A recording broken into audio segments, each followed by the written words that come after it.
Bienvenidos al canal Cursos Didácticos Solución Paso a Paso. Historia quinto grado, bloque 4. Temas para comprender el periodo. De los caudillos al presidencialismo. La rebelión cristera. La creación y consolidación del PNR y el surgimiento de nuevos partidos. Páginas 118 a 124. Una vez más, gracias por ser parte de la comunidad de Cursos Didácticos Solución Paso a Paso. Gracias por visualizar nuestro material. La gota de agua perfora la roca, no por su fuerza, sino por su constancia. Comencemos. Iniciamos con temas para comprender el periodo.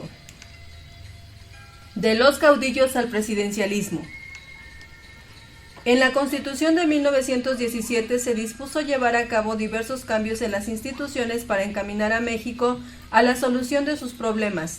Sin embargo, algunos ciudadanos veían en la Constitución una amenaza a sus intereses, o bien guardaban resentimiento por las pérdidas que la revolución les había producido. Otros habían resultado beneficiados y se proponían mantener los privilegios conseguidos. Así, tan pronto inició su gestión el primer gobierno surgido de la revolución, comenzó un nuevo periodo de luchas políticas y rebeliones armadas. El presidente Venustiano Carranza, de 1917 a 1920, tuvo la responsabilidad de inaugurar y poner en funcionamiento el nuevo gobierno. Combatió a opositores, entre ellos a antiguos revolucionarios como Emiliano Zapata, legisladores y gobernadores inconformes con las iniciativas y disposiciones de gobierno. Los campesinos y obreros se inconformaron por las crisis económicas que se vivían. Un levantamiento armado desconoció a su gobierno, por lo que Carranza tuvo que huir de la capital y finalmente murió asesinado. Adolfo de la Huerta ocupó de manera temporal la presidencia mientras se realizaban elecciones.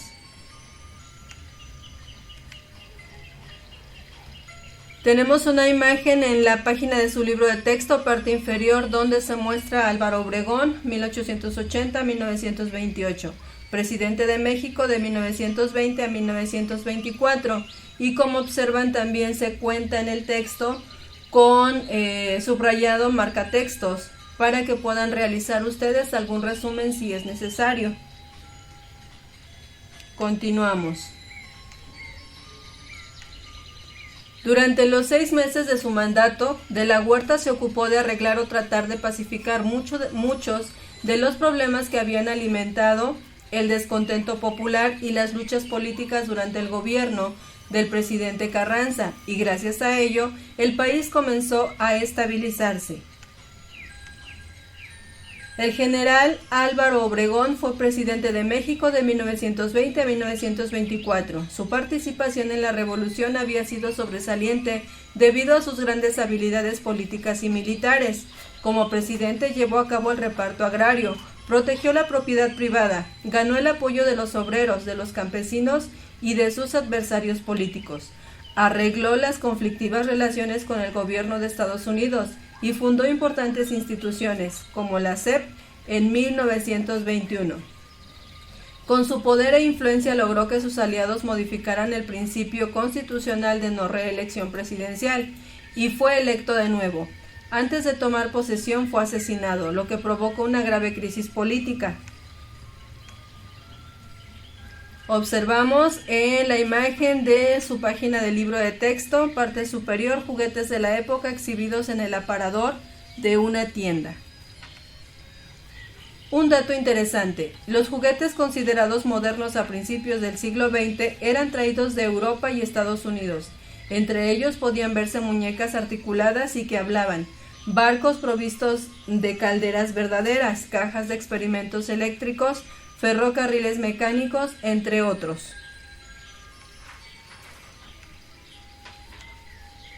Durante su gobierno, el presidente Plutarco Elías Calles, de 1924 a 1928, se propuso impulsar las reformas necesarias para que México consiguiera un mejor desarrollo económico y social. Con ese propósito, creó importantes instituciones como el Banco de México en 1925 y negoció con otros gobiernos para un mayor beneficio de México en la explotación de sus recursos naturales. En los últimos 2 años de su gestión enfrentó serios problemas políticos provocados por la Guerra Cristera y el asesinato del presidente electo Álvaro Obregón. Después de concluir su mandato entre 1928 y 1934, continuó influyendo en el gobierno a través de sus sucesores. Este periodo es conocido como el Maximato, porque aunque ya no era presidente, Plutarco Elías Calles decidía sobre muchos asuntos y por ello se le conocía como el jefe máximo.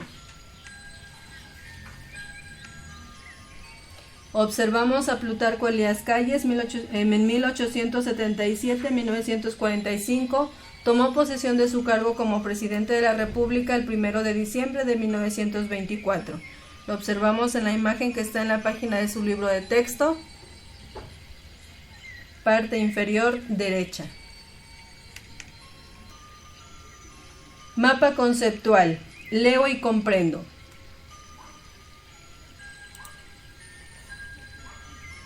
Bien, vamos a visualizar nuestro mapa conceptual. Tema: de los caudillos al presidencialismo. ¿Cuándo y dónde ocurrió?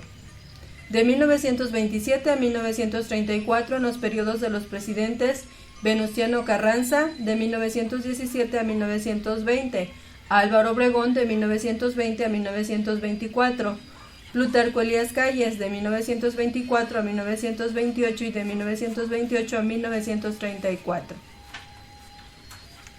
¿Cuáles fueron sus causas? Con Carranza por poner en funcionamiento el nuevo gobierno y enfrentar conflictos con opositores. Con Obregón por conseguir el consenso de los obreros y campesinos, tener buenas relaciones con gobiernos extranjeros y buscar la reelección. Con Plutarco por impulsar reformas para un mejor desarrollo económico y social.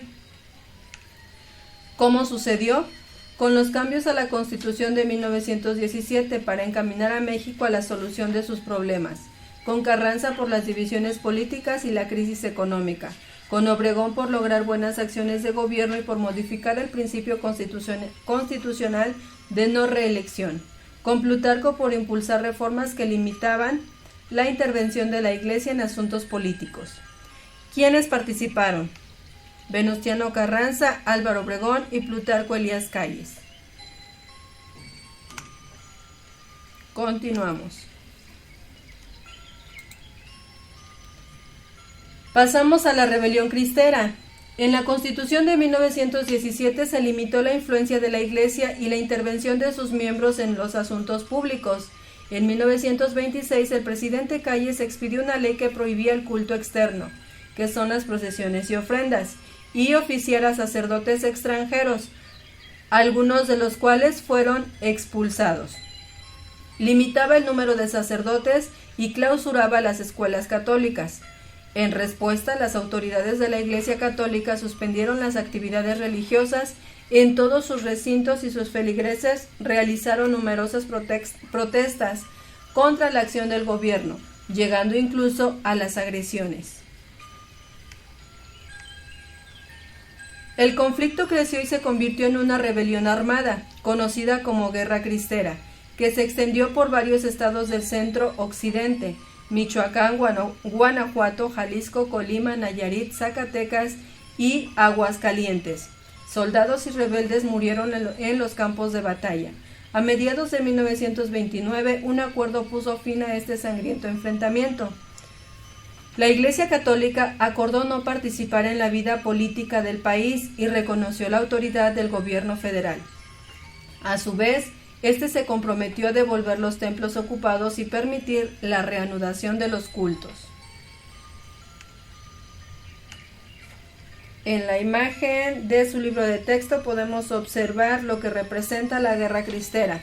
Fue un conflicto armado que se originó durante el gobierno de Plutarco Elías Calles.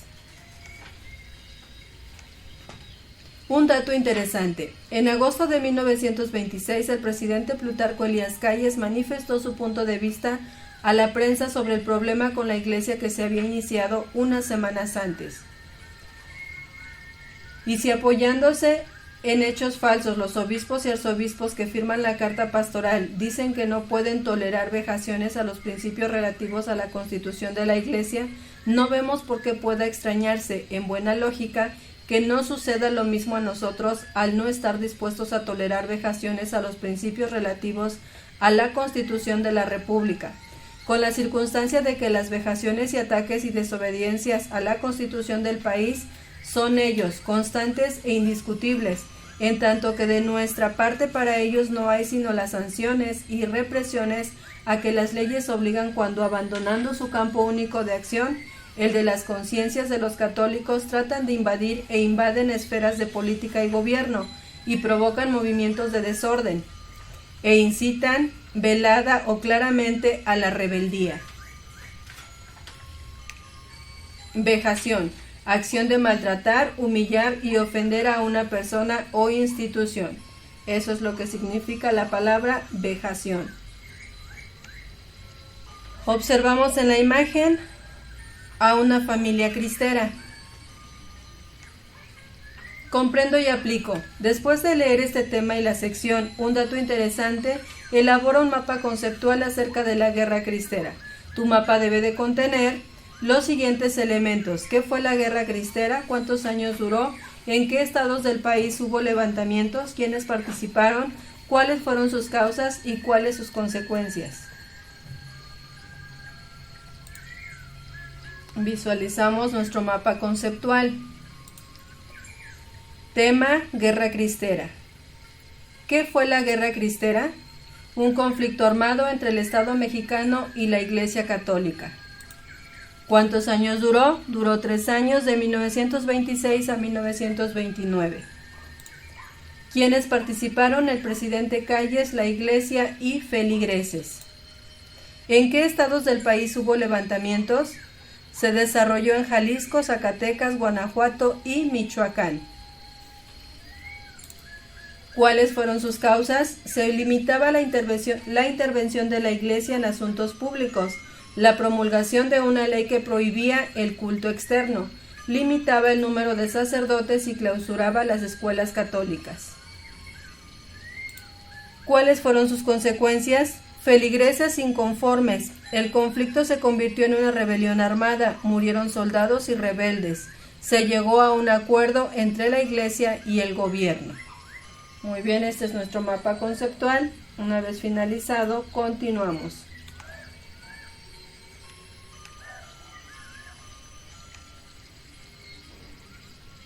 Siguiente tema: la creación y consolidación del PNR y el surgimiento de nuevos partidos. Como recordarás, sufragio efectivo, no reelección, fue uno de los principios defendidos por la Revolución. La conquista de este derecho permitió, entre otras cosas, que después de 1918 aumentara el número de partidos políticos. Para fortalecer al gobierno y terminar con las rebeliones armadas por la presidencia de la República, Plutarco Elías Calles propuso a los jefes políticos y militares la creación de un partido político. En 1929 se fundó el Partido Nacional Revolucionario, PNR. Muchos sindicatos y organizaciones de distintos sectores de la sociedad se afiliaron a él. En 1938 el partido se reformó y se conformó por 4 sectores sociales: obrero, campesino, popular y militar, y se llamó Partido de la Revolución Mexicana, PRM. En 1946 tuvo otra transformación y adoptó el nombre de Partido Revolucionario Institucional, PRI. Se dice que un partido político es de oposición cuando compite con otros que ya ocupan el gobierno, ya sea federal, estatal o municipal. Desde 1929, varios partidos se integraron al Partido Nacional Revolucionario, que se convirtió en el partido oficial y se mantuvo por décadas en el gobierno, mientras otros permanecieron en la oposición. Partido político: organización social integrada por ciudadanos que comparten ideas y principios con los que participan en la vida política de una sociedad a la que aspiran a gobernar o gobiernan. A pesar del predominio del partido oficial, los partidos de oposición conservaron su importante presencia política en la sociedad. Hubo momentos en que sus candidatos estuvieron cerca de ganar las elecciones presidenciales, como los generales Juan Andrew Almazán en 1940 y Miguel Enríquez Guzmán en 1952.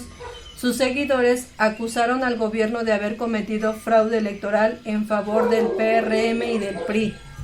Hubo otros partidos de oposición, como el Partido Acción Nacional, PAN, fundado en 1939 por el abogado Manuel Gómez Morín, y el Partido Comunista PCM, creado en 1919. Solo hasta la década de 1970 la oposición comenzó a ganar algunas elecciones locales.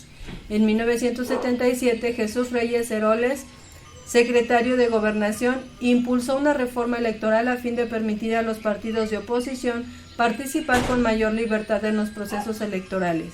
De esta forma, diputados de diversos partidos se integraron al Congreso. Fraude electoral, violación del proceso y resultados de una elección para que estos favorezcan a determinado candidato y no por el que votaron los ciudadanos. Eso es lo que significa un fraude electoral. Comprendo y aplico. Imagínate que quieres participar en los cambios que necesita el país y decides formar un partido político. Dividan el grupo en dos. Una parte representará al partido oficial y la otra mitad a los partidos de oposición. Tomando en cuenta lo que han aprendido hasta ahora acerca de la historia de México, cada equipo elabore una lista de problemas nacionales, plantee soluciones a los mismos y discútanlas. Al final, cada partido presentará su propuesta ante el grupo. Visualicemos nuestra propuesta. Comprendo y aplico. Lista de problemas y soluciones. Contamos con una tabla en la cual tiene 2 columnas, problemas y soluciones. Vamos a enlistarlos. Inseguridad y delincuencia. Es nuestro primer problema. Soluciones. Reformar leyes y tener una policía más capacitada. Siguiente. El problema de la pobreza. Soluciones. Generar más empleos a través de empresas públicas y privadas. Siguiente problema. Desigualdad. Soluciones. Generar oportunidades de educación y empleo para todas las clases sociales. Siguiente problema. Corrupción. Soluciones. Reformar leyes para enjuiciar a los funcionarios corruptos. Siguiente problema. Justicia. Soluciones. Aplicar leyes que protejan a los ciudadanos.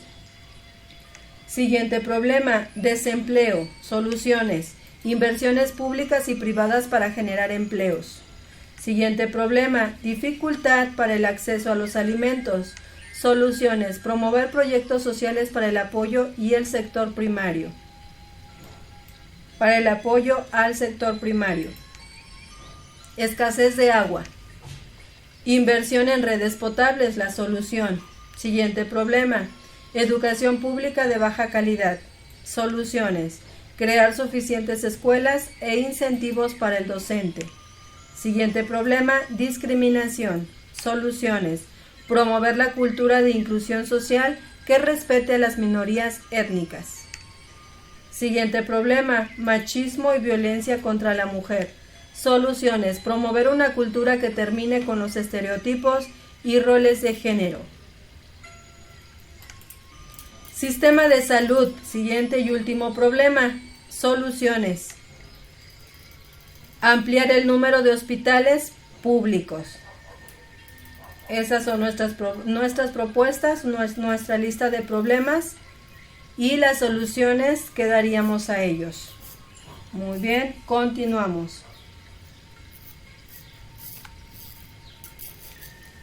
Con esto finalizamos temas para comprender el periodo, esperando como siempre la información haya sido de gran utilidad para ustedes y puedan resolver las actividades de su libro de texto con mayor facilidad si son alumnos y si son papás, para poder apoyar a sus hijos en casa. De igual forma, en las actividades de su libro de texto. Una vez más, gracias por ser parte de la comunidad de cursos didácticos Solución Paso a Paso. Gracias por visualizar nuestro material de apoyo.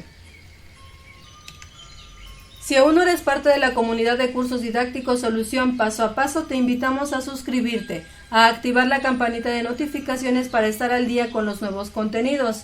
Si el contenido del video fue de gran utilidad para ti, te invitamos a seguirlo compartiendo con más papás para que puedan seguir apoyando a sus hijos en casa o con más compañeros para que puedan desarrollar con mayor facilidad las actividades de su libro de texto. Regálanos tu like, que es importante para nosotros para poder seguir aportando un granito de arena, y recuerda, eduquemos y aprendamos con la tecnología del hoy, pero con los valores del ayer.